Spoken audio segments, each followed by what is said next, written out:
अस्सलामुअलैकुम माल दोस्तों, कल्ला कल्लण वाला ने कैसे हो? सब ठीक हो दोस्तों? नस्लों ते गल मुकदी है, भावें बंदे दी होवे ते भावें किसी भी चीज़ दी होवे। ते अज दा वीलॉग स्पैशली उन्हां लोगों वास्ते है, ठीक है, जेह्ड़े कहंदे यार मौसमी दा रेट बहुत उत्ते चले गया, कोई कहंदे यार मौसमी सही विकदी नहीं पई। ते गल एह् है कि वैरायटी जिहड़ी है ना, वैरायटी नस्ल वो अच्छी होनी चाहिए, रेट अच्छा ही मिलता है।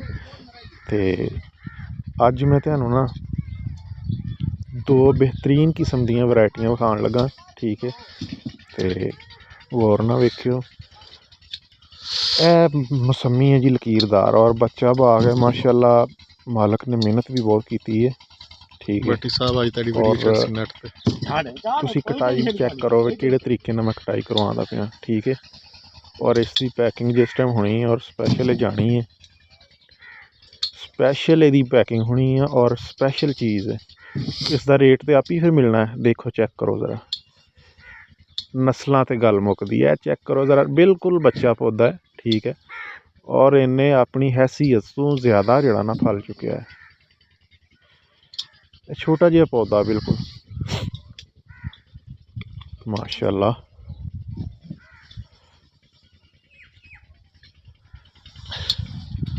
हुण ज़ाहरी गल है कि देखो, अगर इंजदा माल मंडी च जाना है, उन्हें अपनी जगह आप ही बना लैनी है, ठीक है।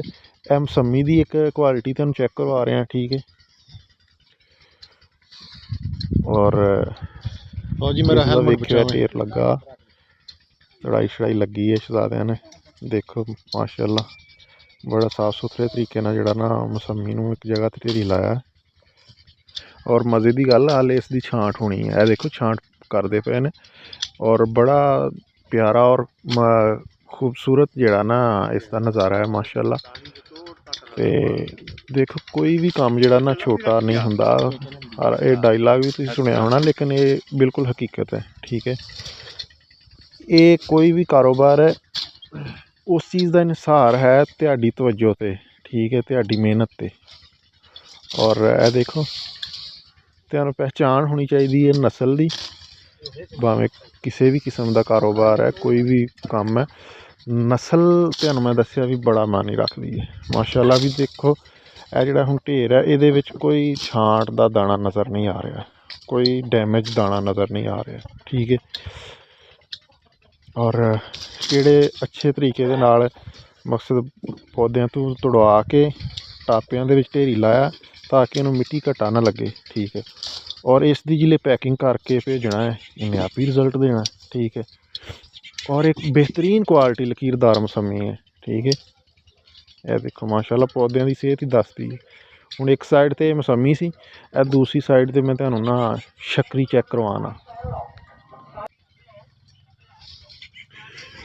और चैनल नूं सबसक्राइब कर दिया करो, वीडियो नूं लाइक करिया करो, बहुत मेहनत दे नाल तुहाडी वीडियो बनदी है।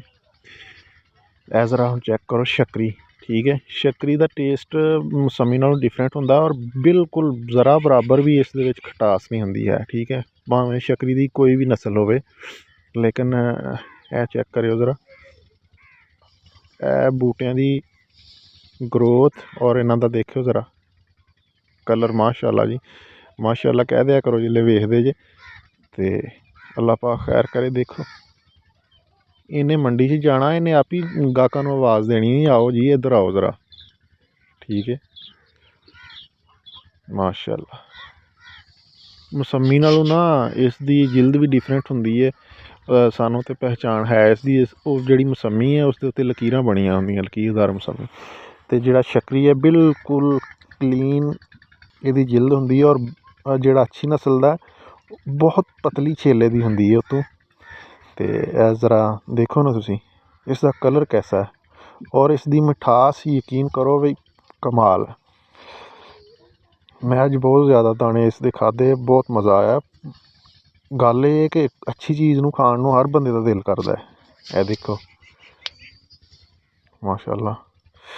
तो चैनल नूं लाजमी जिहड़ा ना सबसक्राइब करिया करो, तो लाजमी जिहड़ा ना लाइक करिया करो वीडियो, ठीक है जी। अल्लाह हाफिज़।